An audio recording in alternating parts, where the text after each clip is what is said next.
This is my first video. I'm calling this channel Baby Narc because I'm in love with a narcissist, but he's not as bad. I know it sounds crazy. He's not as bad as most narcs.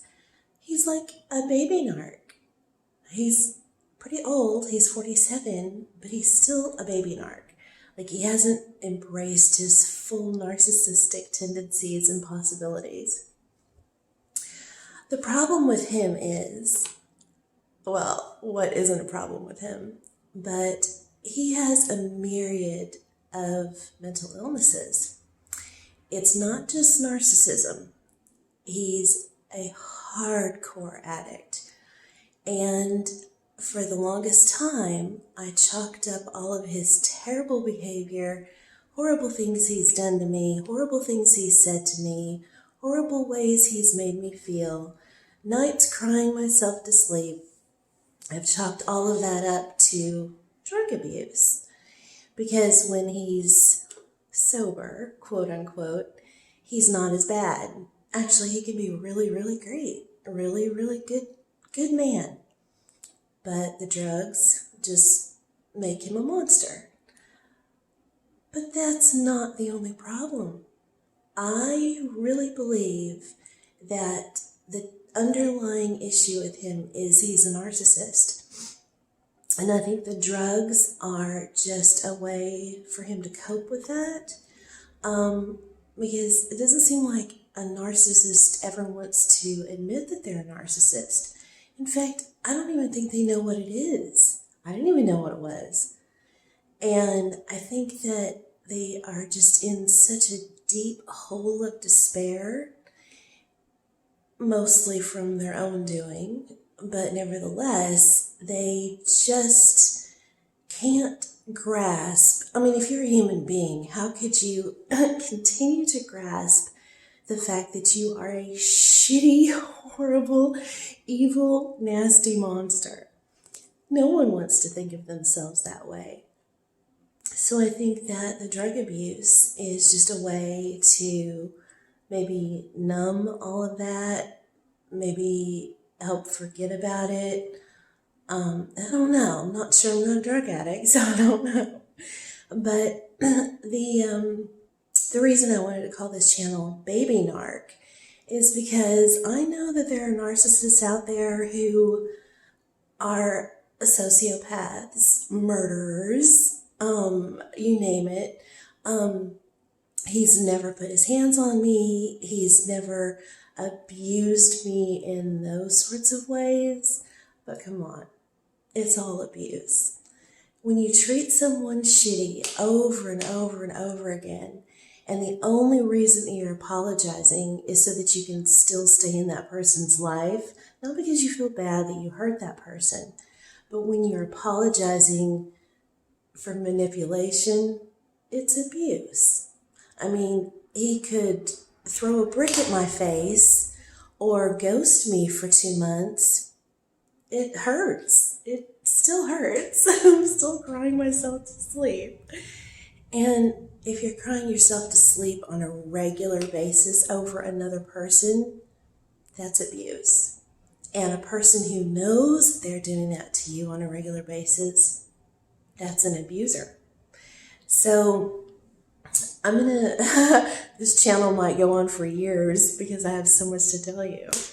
But the bottom line is, whether he's a baby narc or a full-blown narcissist, somewhere in between, or whatever he's going to become in the future, he has really torn me up. He has ripped my heart out of my chest, put it in a blender, poured it in a glass, didn't even put ice in it, and slammed it and drank it all. That's where my heart is. I have no more heart. I have a hole there in the shape of his face, and he has destroyed all of the love that I could possibly ever have for him. And it's a real shame because, just like most narcs, their top complaint is that nobody loves them. Sorry. Water. Oh my gosh. And the thing is I do love him. I did love him. And I showed my love. And I showed my undying loyalty to him. I've never cheated on him, like he says that every woman does. I have never betrayed him in any kind of way. I've never screwed him over. I've never stolen from him. I've never taken from him. He gives me nothing, by the way. I have bought him gifts. He's never bought me anything. I think he bought me a pack of cigarettes maybe once. I mean, he just takes. He just takes and takes and takes and takes and takes and takes and takes and takes and takes and takes and takes. Never gives. And he thinks that he does. Sorry, I'm coughing. I've been crying. If I look like I've been crying, I have. But I thought that this channel would be therapeutic for me. And maybe if I tell you my story, and it's a story, a 4-year story, by the way, maybe somebody out there will see it and go, oh, wow, okay, I'm not the only one who's going through this. But I'll say it again. If someone continues to abuse you, they know that they're hurting you, they apologize, kind of, sort of, but they don't really mean it. And if you feel that they don't mean it, you got to go by your feelings. In this society, we're taught to think with our head all the time, to make rational decisions, but we don't really think with our gut, with our heart, with our feelings. And when you know something's wrong, you just feel it. Like, it doesn't make any sense. Like, you're like, why? Why would he do that? Why would he say that? That's just weird. Like, nobody acts that way. That's a sign. It's called a red flag. Just don't ignore it. This man has literally told me for 4 years that he's a piece of shit. I shouldn't be involved with him. Why would I love someone like him? He's actually, multiple times he said, is there something wrong with you? And I'm like, wrong with me? What do you mean? Well, there's got to be something wrong with you why you love me. He's right. Let's be real. So I'm going to make some more videos and tell you about Baby Narc. Oh, boy, he's a real piece of work, I'll tell you. But the thing is here's where the abuse comes in, or the part that is actually my fault because I continue to allow it. If he called me right this minute during this video, I'm so addicted to him that I would turn off this video and go off with him. I don't care. Whatever. I mean, if he wanted me to run out to the car and give him gas money, which, come on, you know he does that all the time. If he was parked in the middle of the street, made me turn this video off and go run out there and give him gas money, and then he would drive away and go do whatever he does all day, not even take me with him, I would do it. That's crazy. So you know what? He's right. There is something wrong with me. So that's the problem. But you know what? And we'll get into this. I'm an empath. And there is just something weird. A narcissist, they can smell us. And it's so sad because being an empath, and I'm sure you are one if you're watching this video, or you're a piece of shit narcissist watching this video, either way. If you're an empath, your just natural propensity is to love others and show that love. And it's not buying someone's love, it's that if they need gas money, of course you're going to give them gas money. Why wouldn't you? Oh my God, you need gas? Well, why would I not help you? Or you need me to be there for you, listen to you, support you, tell you how awesome you are when everyone else tells you you're a piece of shit. And they're right. But we empaths, we feel people's emotions, sometimes to the point where we feel it ourselves. will actually take on those feelings, bad or good, usually bad, usually sadness and pain, but also good things too. Like we know when somebody's really experiencing something great in their life, and we somehow share it with them with our feelings. That's what being empathic is. And narcissists, because they don't have any feelings. I'm serious. I don't think either they don't have feelings or they don't process. I mean, they have feelings, but it's always anger and pain and the feeling of betrayal.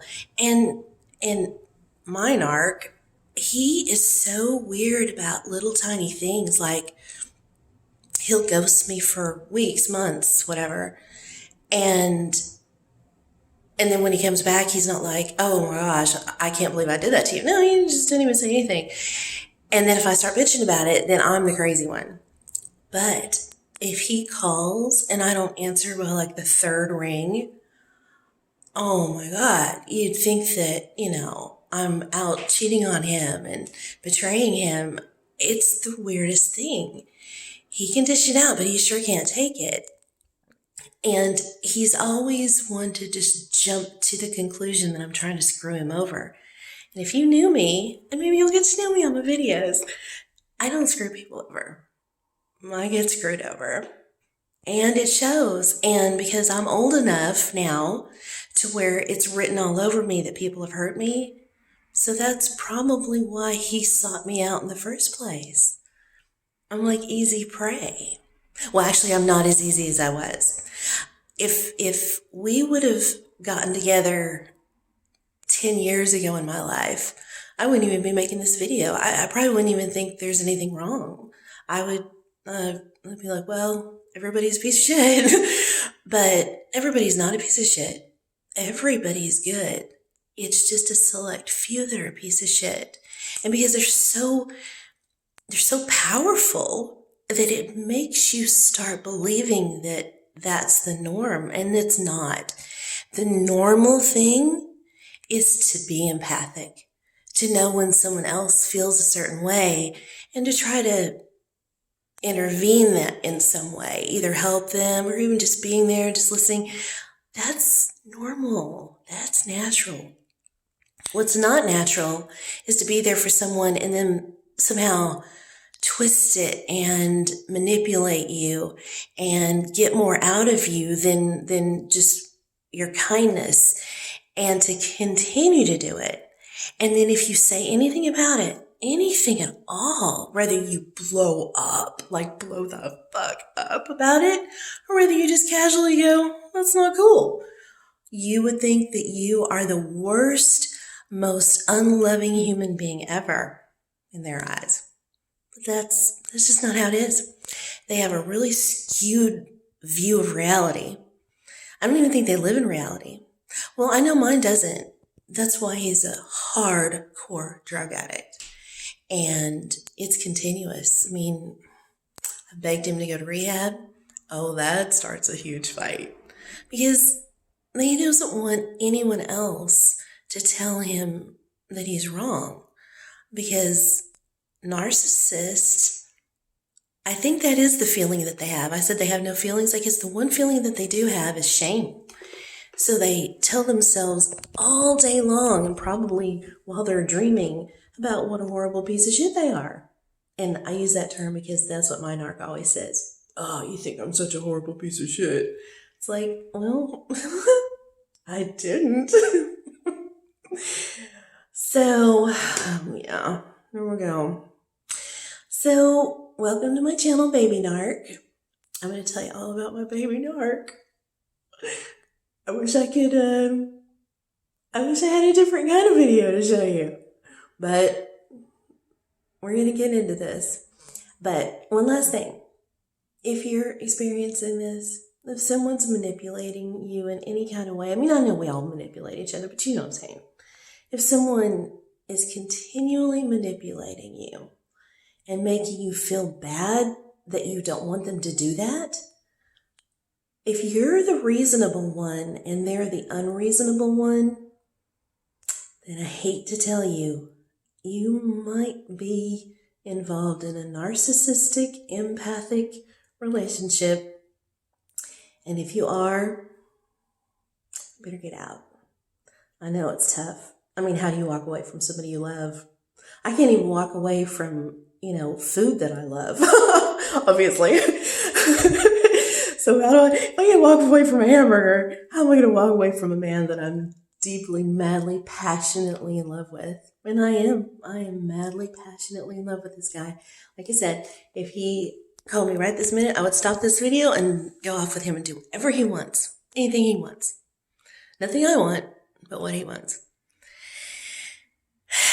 Is that love? Is that obsession? Is it addiction? Am I addicted to this man? I don't know. It's weird. It's crazy. But if you're experiencing this, my advice is get out. Get out right this second.